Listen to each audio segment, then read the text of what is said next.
So in this video, I go over my favorite performance effects with the Elektron analog Rytm coming up next. So I'm going to show you 5 of my favorite performance macros effects that you can build with the performance part of the Elektron analog Rytm. This is quite interesting. Each pad, you can assign different parameters of each of the tracks or the machines to work in a certain way. So yeah, let me show you what I did. Let's start with a simple kick. Okay, so the first one that I like doing, right, it's just a sweep filter, a filter sweep.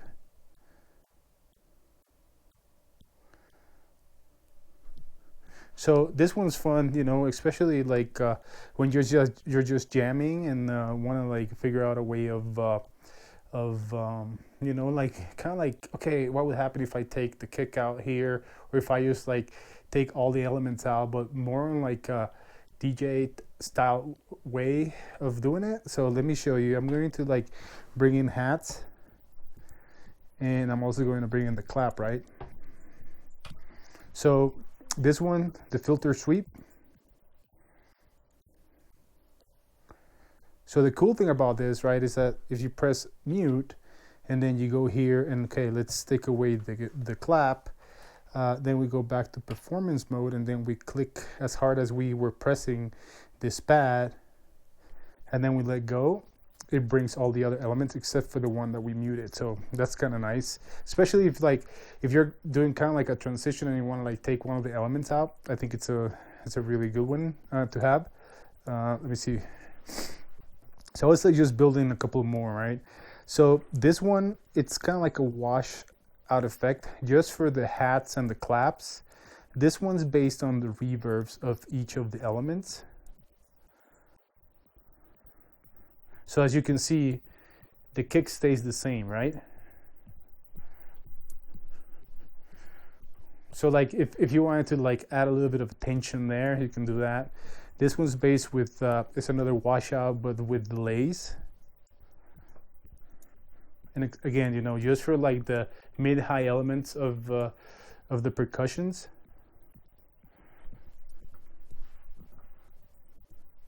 And I'm gonna bring the clap in, so you can see how more dramatic this is.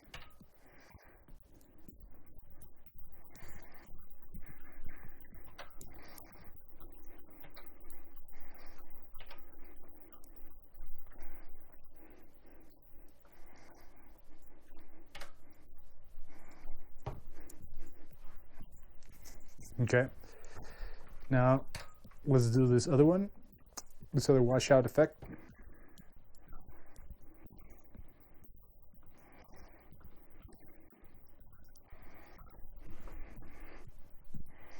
So I built this other one where, you know, sometimes you want to like change up the clap and make it sound a little bit weirder. So I'll show you later on how I built each effect, but I think that this one's work when I'm jamming. I usually like tie everything together this way, right? I'm gonna call this the clap effect. So a little bit of a delay, but it's also changing the sound of the clap, right? It's adding a little bit more ambience to the clap.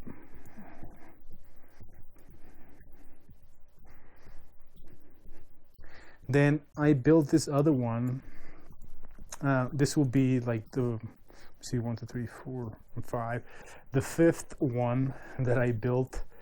This one, it actually is like a washout effect, but you're also muting the kick, and all the other elements are gonna keep on going. So there we go.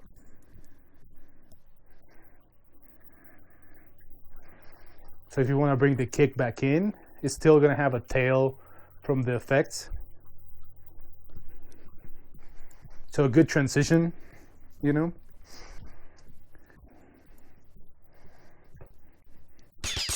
Just a little pause here, hit the bell, click subscribe so you can get my latest videos in your feed. All right, back to the video. So like when you're jamming around, it's something really fun so to do. So let me show you what I did for each one of the performance macro effects that I did. And yeah, so you guys can see it. Let me turn off some sounds.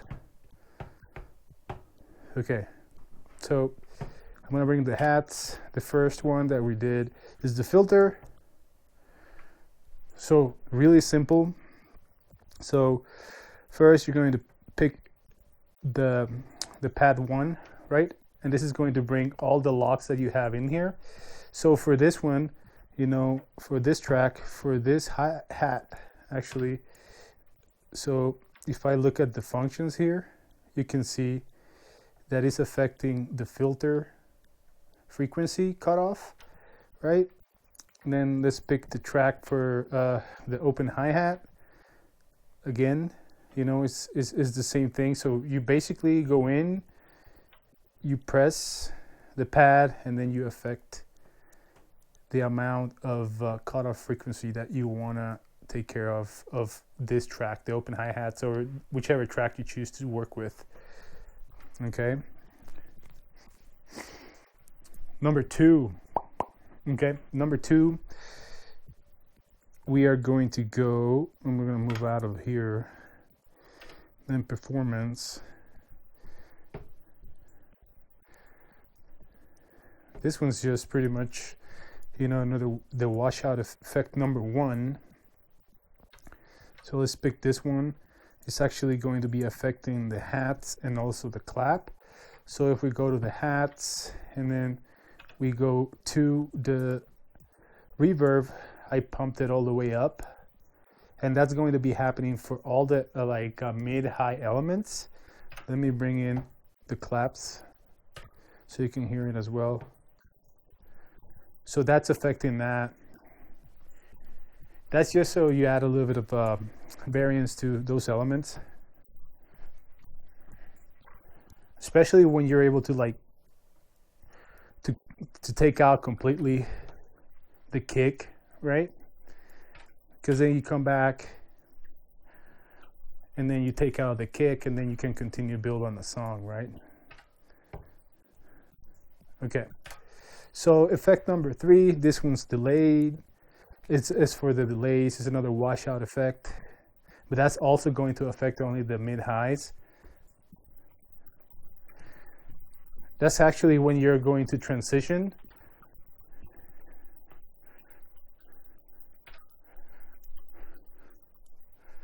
And then we bring in another element. So this is just like when you're jamming, right? Again, let's bring in the kick. So this one's really, really interesting.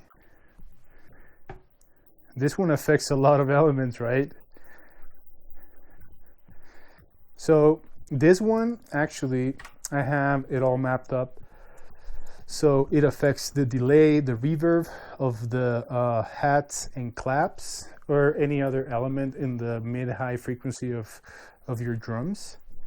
And then you are going to have delay, right? So let's move to the claps.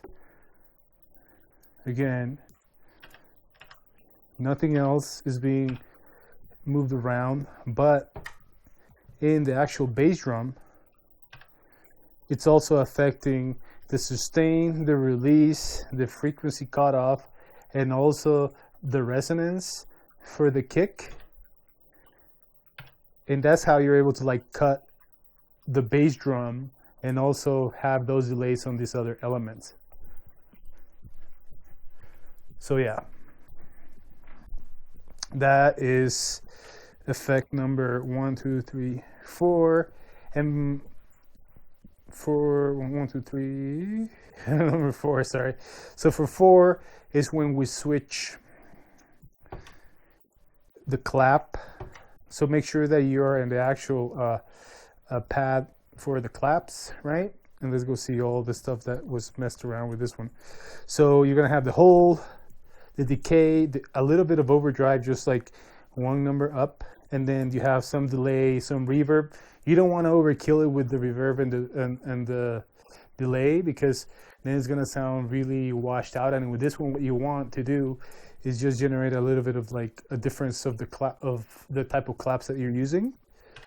All right, so then we're also going to like remove the frequencies a little bit, so like you're hitting just the middle of the frequency, so like below 5,000 to maybe like 2,000 hertz,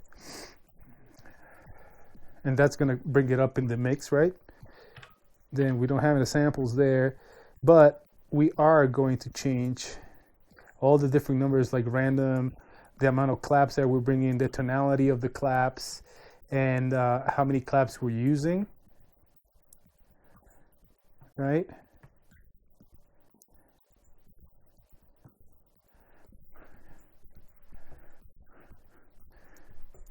So you can add a lot of like different elements and different percussions to your drum patterns. So this is kind of fun when you're actually like going live, right? So now we go to performance, and so let's say that I want to like, let's take out the kick. Now I'm bringing in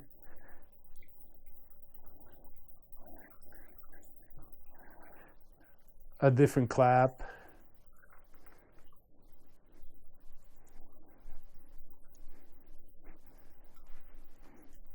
You know, just some different elements.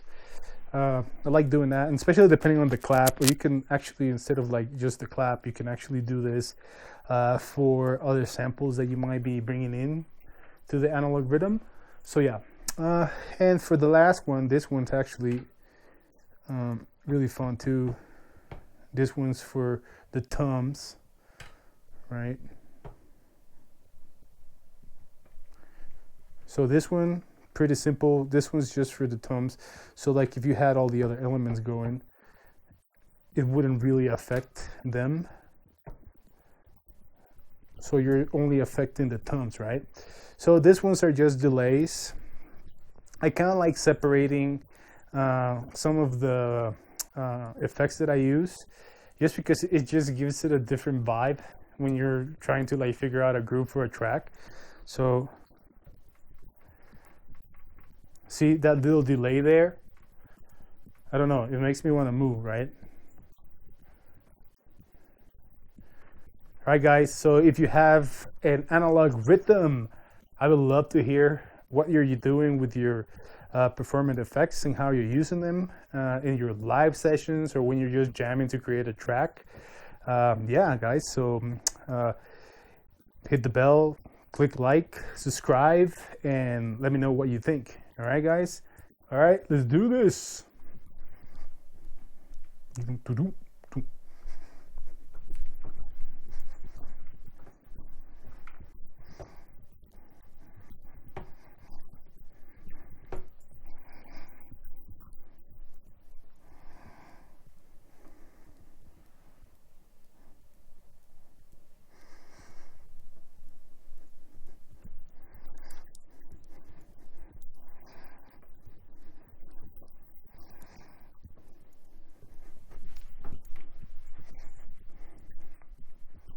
Nice groove, good fight, good night.